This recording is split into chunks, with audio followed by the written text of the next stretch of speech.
இது தமிழக மாணவருக்கும் மக்களின் குரல் பதிவில் தமிழக மாணவருக்கும் பல்வேறு வகையான பதிவுகளை பதிவு செய்து கொண்டிருக்கிறது. திருச்செந்தூரில் தற்போதைய சூழ்நிலை என்னவென்றால், திருச்செந்தூரில் பிரதான சாலையான நகராட்சி வழியாக போகக்கூடிய சாலையில் பாலம் கட்டுவதற்காக தொடர்ந்து வேலை நடந்துருக்கு. ஆனால் அதன் காரணமாக அந்த சாலை வழியாக தொடர்ந்து போகக்கூடிய பல்வேறு வகையான வாகனங்களும் திருச்செந்தூர் வரக்கூடிய கோயில் நகரங்களுக்கு வரக்கூடிய அனைத்து வாகனங்களும் அரசு மருத்துவமனை பின்பகுதியில் உள்ள பாதைகளில் தான் போயிட்டு இருக்குது. ஆனால் மிகவும் ஒரு பாதுகாப்பு இல்லாத சூழ்நிலையில் தான் போயிட்டு இருக்கு.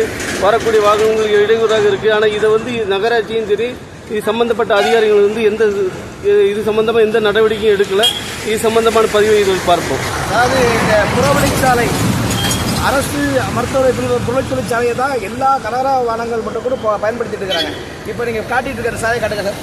சாலை மிகவும் சேதமடைந்து கிட்டத்தட்ட பாதிக்கு மேலே சாலை டேமேஜ் ஆகிடும். இந்த பாருங்கள் எவ்வளோ பெரிய வண்டியெல்லாம் போயிட்டு. இந்த சாலை டேமேஜ் கிட்டத்தட்ட ஒரு 10 நாட்களுக்கு மேலே ஆகிட்டு. இந்த பக்கத்தில் பாரதியார் தெருவில் உள்ள நண்பர்கள் அவங்க காசு செலவுப்படி கொஞ்சம் செங்கல் மண்ணெல்லாம் அடித்து போட்டு கொஞ்சம் பள்ளத்தை நிரப்பி விட்டாங்க. ஒரு 2-3 நாளைக்கு தாக்கு பிடிச்சி அதை நிரப்பின பிறகாவது அரசு அதிகாரிகளுக்கு இந்த சம்பந்தப்பட்ட துறைகளுக்கு கொஞ்சமாவது அதை பற்றின சிந்தனைகள், மக்கள் மேல உள்ள சிந்தனைகள் இருந்தால் கொஞ்சம் நம்ம செஞ்சிருக்கிறாங்க, நம்ம செய்யணும், பராமரிக்கணும், சிந்தனை இருந்துச்சுன்னா என்னைக்கு அதை சரி பண்ணியிருப்பாங்க. அதனால 4 நாளுக்கு திரும்பவும் பள்ளமாயிடுச்சு.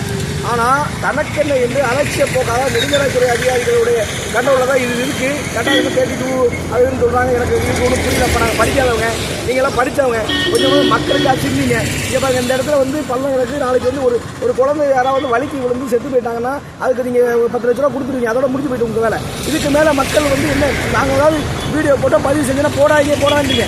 இதெல்லாம் போடாமல் நீங்கள் என்றைக்கு சரி செய்வீங்க.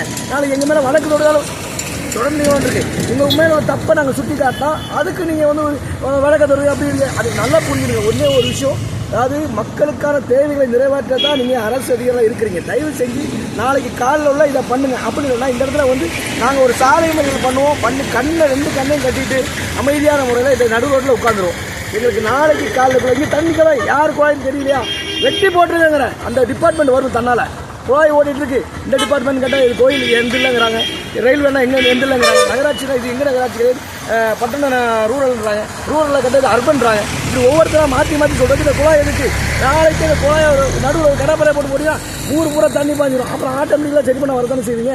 இந்த குழாய் தானே உங்களுக்கு பிரச்சனை. உங்கள்கிட்ட போய் நாங்கள் நெடுஞ்சாலைத்துறை சொல்லி என்ன சொல்லுவாங்க, இந்த குழாய் உடஞ்சி தண்ணி போகுது, அதை மாதிரி நிப்பாட்ட சொல்லுங்கள், அப்போ தான் நாங்கள் ரோடு போட முடியும். நீங்கள் இந்த குழாயை உடச்சி விடுங்க, இல்லை பிளாக் பண்ணுங்கள், இல்லை குழச்சி பண்ண போட்டு பூசிடுங்க.